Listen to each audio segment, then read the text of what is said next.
Halo anak-anak, berjumpa kembali dengan pelajaran pendidikan agama Katolik dan budi pekerti. Hari ini kita akan belajar tentang tema yang pertama, yaitu manusia sebagai citra Allah. Apa sih yang dimaksud dengan citra Allah? Dan mengapa manusia disebut sebagai citra Allah? Nah, sebelum kita membahas tentang citra Allah, kita perlu memahami tentang manusia adalah pribadi yang unik. Unik artinya berbeda. Tidak ada yang sama antara satu dengan yang lain. Keunikan adalah keistimewaan masing-masing pribadi. Keunikan merupakan anugerah Tuhan.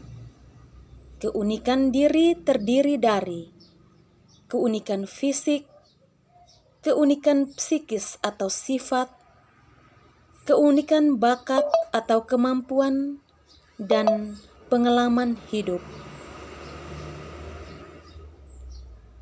Berdasarkan keunikan itu, seringkali muncul dua sikap dalam menghadapi keunikan diri, yaitu yang pertama adalah sikap positif, di mana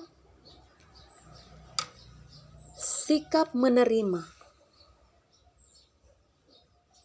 keunikan diri sebagai anugerah.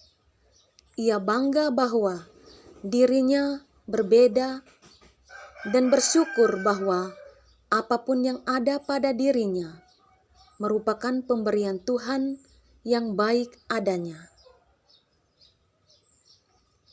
Yang kedua adalah sikap negatif, di mana sikap menolak, minder atau malu, atau bertindak kurang menerima keunikan diri, merasa tidak puas, bahkan dapat melakukan tindakan apapun demi menutupi kekurangan dirinya.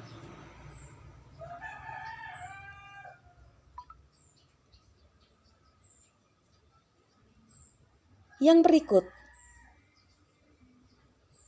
arti manusia sebagai citra Allah. Citra atau gambar atau rupa atau bayangan. Citra merupakan gambaran yang menunjuk pada identitas atau ciri seseorang atau kelompok. Oleh sebab itu, manusia adalah citra Allah, yang berarti manusia itu serupa dan segambar dengan Allah.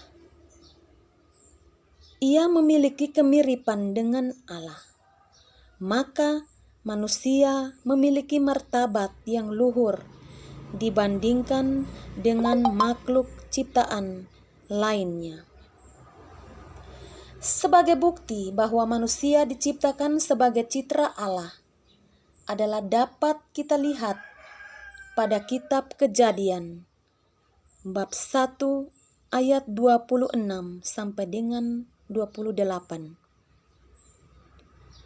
Berfirmanlah Allah, baiklah kita menjadikan manusia menurut gambar dan rupa kita, supaya mereka berkuasa atas ikan-ikan di laut dan burung-burung di udara dan atas ternak dan atas seluruh bumi dan atas segala binatang melata yang merayap di bumi. Maka Allah menciptakan manusia itu menurut gambarnya.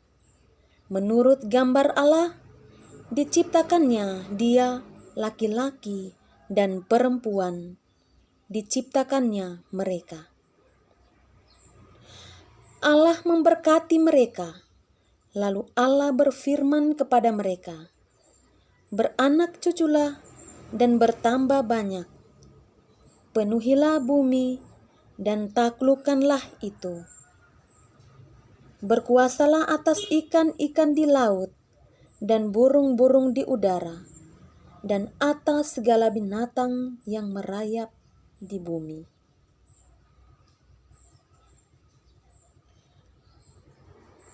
Karena manusia diciptakan serupa dan segambar dengan Allah, maka manusia adalah satu-satunya makhluk yang memiliki akal budi, kebebasan, dan hati nurani.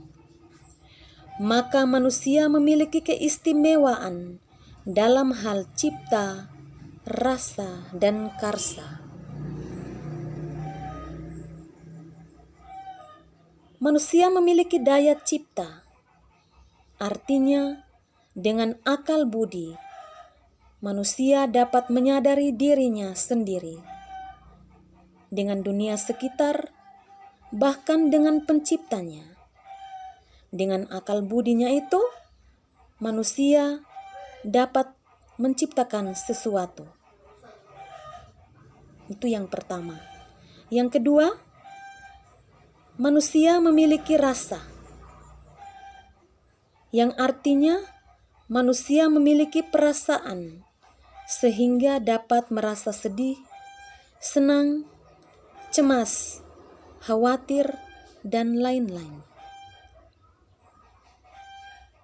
Dan yang ketiga adalah karsa, yang artinya kemampuan manusia untuk dapat memilih, menentukan, dan memutuskan sesuatu. Karsa disebut juga kehendak bebas.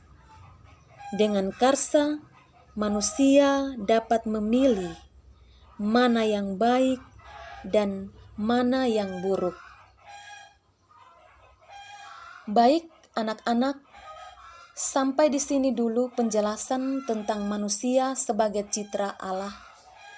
Sampai jumpa kembali dalam pelajaran pendidikan agama Katolik dan budi pekerti selanjutnya. Terima kasih, Tuhan memberkati.